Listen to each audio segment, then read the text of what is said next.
Fala você ligado aqui no canal, bora fazer um curta. E hoje mais cedo eu assisti a Guerra Infinita, que é o novo filme dos Vingadores, e a palavra primordial para falar sobre esse novo Vingadores é grandioso. É um filme com uma escala épica, grandiosa, que envolve várias histórias acontecendo ao mesmo tempo e que é a culminação de um projeto que começou há 10 anos. E é curioso porque alguns anos atrás, quando o primeiro Vingadores saiu, em 2012, se eu não me engano, o grande desafio que as pessoas enxergavam para aquele filme era como que a Marvel ia conseguir concatenar tantas franquias diferentes que envolviam, sei lá, meia dúzia de personagens de franquias diferentes num único filme.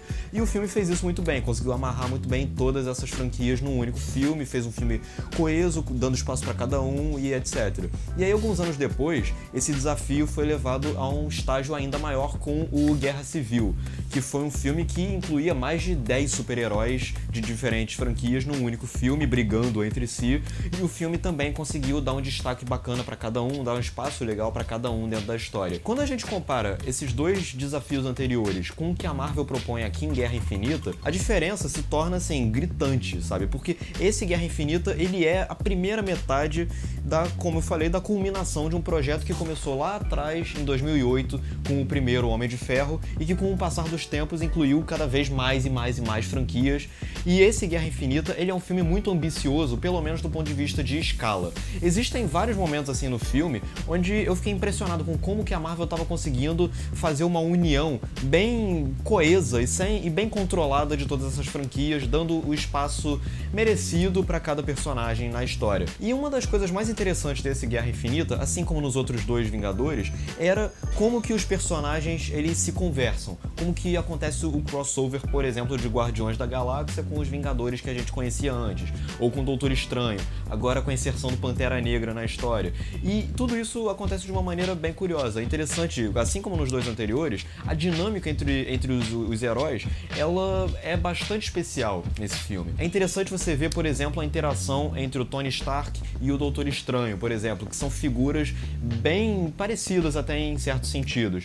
E além disso, o filme ele também consegue combinar muito bem as personalidades dos personagens, principalmente nas sequências de ação. É interessante você ver, por exemplo, como que a capacidade do Doutor Estranho para lutar em ambientes místicos e conjurar poderes, feitiços, essas coisas, se combinam, por exemplo, com os poderes do Tony Stark, dos Guardiões da Galáxia, do Homem-Aranha e essa galera toda. Por falar em cenas de ação, o filme, ele em termos de cenas de ação, ele é bem mais preciso do que eu esperava. Ele é, obviamente, uma sequência de cenas de ação do início ao fim. O filme tem mais de 2 horas e meia e tem várias sequências de ação, e a ação do filme ela é bem pontual, ela ocorre nos momentos que tem que acontecer, mas elas são sequências de ação, de novo, grandiosas, épicas, que envolvem vários personagens diferentes lutando num espaço em conjunto, eles juntando os poderes, mas uma coisa que é muito importante de ser dita é que esse filme ele é dirigido pelo Anthony e pelo Joe Russo, que dirigiram o Capitão América 2 e o Guerra Civil. E eles são, a meu ver, os melhores diretores da Marvel para dirigir sequências de ação.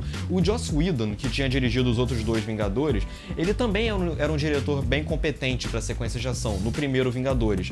No segundo, nem tanto. Mas, assim, quando a gente compara com esse Guerra Infinita, a gente percebe que os irmãos Russo eles têm um preparo maior. Eles sabem, por exemplo, usar um plano um pouco mais aberto ou um plano conjunto para mostrar como que os personagens interagem entre si, um plano geral para a gente compreender o cenário, a geografia do espaço onde os heróis se conflitam. E como eu falei, a maneira como eles juntam os poderes todos contra o Thanos. E existem várias imagens no filme que são imagens imponentes por si só. Por exemplo, o Thanos em certo momento surge sugando a energia vital de uma lua que está lá no fundo do quadro. Então assim, essas imagens mais poderosas, o filme tem várias delas. E tem uma coisa que os irmãos Russo sabem fazer, tanto no Capitão América 2, quanto no Guerra Civil, quanto nesse novo Vingadores, e que, por exemplo, que o Joss Whedon não sabia fazer isso tão bem, é criar atmosfera de urgência. Você pega, por exemplo, os outros filmes da Marvel, tem vários filmes da Marvel onde os vilões enfrentam os heróis e a gente nunca sente que algo pode acontecer com esses heróis. Nesse Guerra Infinita, eu já acho que existe um peso um pouco maior, sem dar spoiler, claro, mas você sente que os heróis nesse filme, eles estão enfrentando algo realmente desafiador que pode ser muito maior do que todos eles, e esse tipo de coisa acontece. E assim como os melhores filmes de super-heróis, o Guerra Infinita, ele é um filme que compreende que um filme de super-herói, ele depende também de um bom super-vilão pra gente poder comprar a luta dos heróis. A gente valoriza mais os esforços dos heróis quando a gente entende que o desafio que eles estão enfrentando é um desafio real. E o Thanos, ele é um personagem que desde a primeira sequência onde ele aparece, você sente o peso dele, você sente que esse cara, ele pode realmente quebrar os Vingadores, quebrar os super-heróis, e ele faz coisas desde o princípio do filme, ele faz coisas que são... Você fica impressionado com o quão poderoso ele pode ser e o quão, inclusive, ameaçador e o quão decisivo ele pode ser para os heróis. E uma coisa que é muito boa no filme é que ele não desgasta demais a imagem do Thanos. Ele é uma personalidade poderosa, claro, mas o filme ele não coloca o Thanos em tudo quanto é sequência. Existem vários momentos no filme que são bem longos, onde o Thanos ele fica fora de cena. Então, assim, o Thanos ele é outro aspecto bem pontual do filme nesse sentido. A gente compra mais a ameaça do Thanos nesse filme por causa disso. E a personalidade do Thanos como um todo, se a gente for parar pra analisar as motivações dele e tal, são motivações convencionais. O Thanos, ele é um super vilão que quer dominar / destruir alguma coisa. No caso desse filme, ele quer dizimar metade da vida existente no universo. É uma motivação, a princípio, bastante simples, mas que o filme sabe desenvolver de uma maneira inventiva e curiosa que sempre chama a atenção do espectador. Você entende, por exemplo, que existe um aspecto ditatorial no Thanos, na maneira como ele enxerga o que ele tem que fazer e na maneira como ele é impiedoso, mas ele enxerga na sua falta de piedade uma espécie de piedade até, de certa forma. Então ele é um vilão que mesmo com motivações convencionais, as motivações elas soam palpáveis, soam críveis. E isso não quer dizer, de maneira alguma, que o Thanos seja um vilão unidimensional ou simples, como vários outros vilões de outros filmes de super-heróis. Não, existem momentos no filme onde tanto o roteiro, quanto a direção, quanto a performance do Josh Brolin conseguem conferir uma tridimensionalidade pro Thanos. Na cena-chave dele no filme, que eu não vou revelar o que é, pra mim a melhor cena do filme, a gente vê a dor do Thanos ao ter que fazer algo em prol da sua megalomania, sabe? Então essa loucura do Thanos, que ele vê como algo plenamente justificável e que leva ele a cometer atos que ele mesmo detesta cometer, torna o personagem um pouco mais complexo, e a performance do Josh Brolin complementam isso muito bem, deixam o personagem cada vez mais ameaçador. Você enxerga no Thanos uma personalidade realmente calculista, um cara realmente transmite e exala perigo, exala instabilidade. Tudo isso você vê na performance do Josh Brolin, tanto corporal quanto na maneira como dele dizer as frases. Ele nunca se torna um vilão pomposo demais, isso é bom também. E pra completar, os irmãos russos eles também acertam na maneira de enquadrar o Thanos, de mostrar ele, exaltando sempre ele através de um plano um pouco mais aberto, que coloca ele ao lado de outro personagem, então você vê o quão mais alto ele é do que outros personagens, às vezes um plano um pouco mais baixo pra você ter uma sensação de um pouco mais de grandiosidade pro personagem. Então é basicamente um filme sobre grandiosidade, é um filme sobre super-heróis que envolve vários personagens, várias tramas paralelas, na verdade não necessariamente tramas paralelas, mas várias situações, os personagens se dividem em subgrupos, e isso é uma fórmula interessante que o roteiro encontra de unir todas as franquias, Guardiões da Galáxia, com Homem de Ferro, o Doutor Estranho, Homem-Aranha, etc. E essa estrutura do filme, ela funciona muito bem. Eu acho inclusive uma proeza da montagem do filme de conseguir unir tudo isso de uma maneira sem tornar o filme uma zona. O filme, ele é um filme bastante coeso, bem compassado, assim. Ele não é um filme chato, ele é um filme grande, você sente a duração dele, mas ele não é um filme entediante, ou que tem barrigas demais. Tá, aqui e ali ele tem uma ou outra, assim, mas ainda assim você entende que existe uma organização geral no filme.